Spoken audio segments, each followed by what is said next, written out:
Hey everyone, and welcome back to Your Brain Lied. I'm your host, and today we're diving into something super important for your mental and emotional well-being: boundaries. Specifically, how to recognize when those personal boundaries of yours are getting trampled on. Now, why is this important? Well, think of your boundaries like the fence around your yard. It defines what's yours, what you're comfortable with, and keeps the things you don't want out. If that fence gets knocked down or ignored, suddenly, everyone's walking through your flower beds, and you're feeling stressed and exposed. We've all been there, right? So let's learn how to spot when that's happening. Okay, first things first. What exactly are boundaries? We hear the word thrown around a lot, but let's get crystal clear. Boundaries are essentially your personal rules for how you want to be treated. They're about defining what you're okay with and what you're not okay with in your relationships, your work life, even just in your interactions with strangers. Think of them as invisible lines, but lines that are really important. They're not about being selfish or mean. They're about protecting your energy, your time, and your overall sense of self. Now, sometimes those lines get blurred or outright crossed, and often your brain kind of lies to you about it, making you think, oh, it's not that bad, or I'm just being sensitive. That's why we're talking about this today. We need to sharpen your radar. So how do you know when a boundary has been crossed? Here's a big clue: how it makes you feel. Our emotions are like little internal alarms. They go off when something isn't right. A crossed boundary often brings feelings of resentment, anger, guilt, anxiety, or just plain exhaustion. Pay attention to those feelings. Don't dismiss them. Your body is trying to tell you something. Let's break it down with some relatable scenarios. Imagine you have a friend. Let's call her Sarah. Sarah is constantly asking you for favors. Small things at first, like picking up her mail when she's out of town. But then it escalates.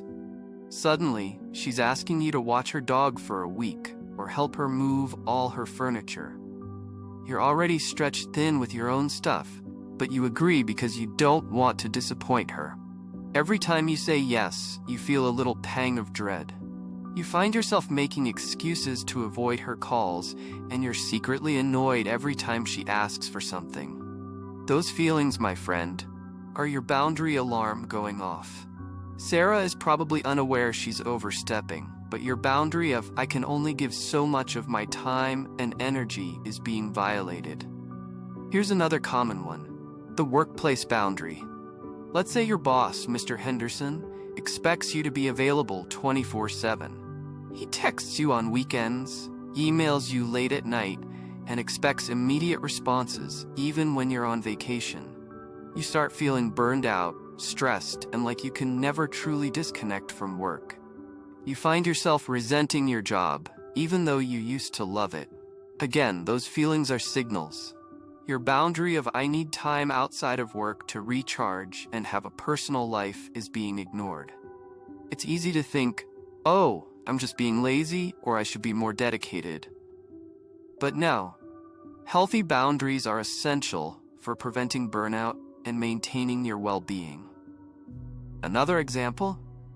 Think about unsolicited advice.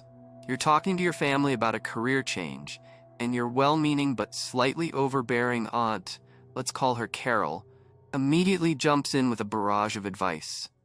You should do this. You shouldn't do that. I know what's best for you. You didn't ask for her opinion, and her constant directives are making you feel suffocated and like your own judgment isn't trusted.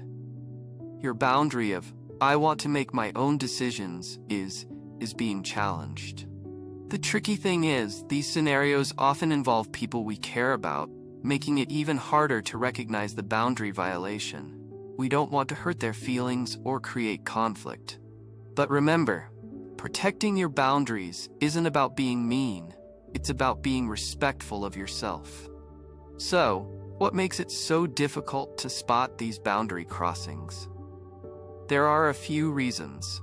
One is that we're often conditioned to prioritize other people's needs over our own. especially women, but this applies to everyone. We're taught to be agreeable, to avoid conflict, and to put others first. So when someone crosses a boundary, our brain might tell us to just suck it up and be nice. Another reason is fear.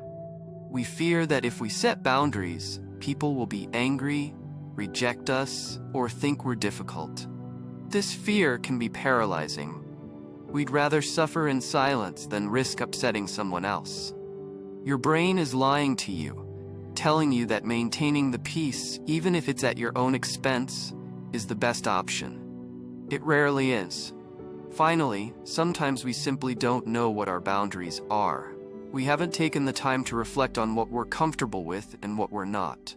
We're living life on autopilot, reacting to situations as they arise, instead of proactively defining our limits. Okay, so you're starting to recognize when your boundaries are being crossed. What can you do about it? That's a whole other conversation for another episode, but here are a few quick starters.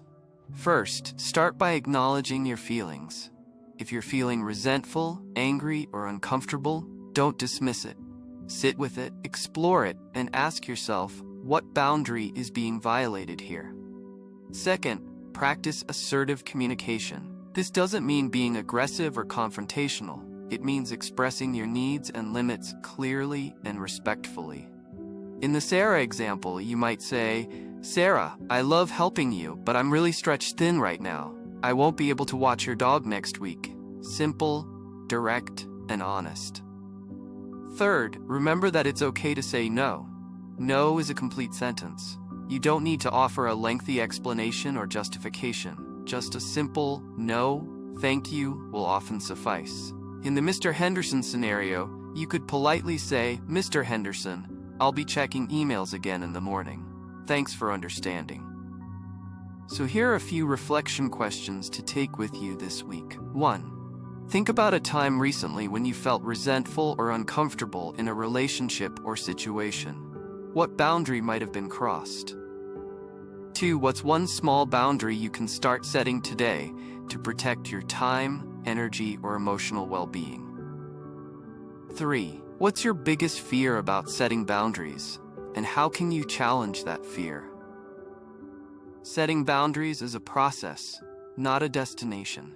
It takes time, practice, and self-compassion.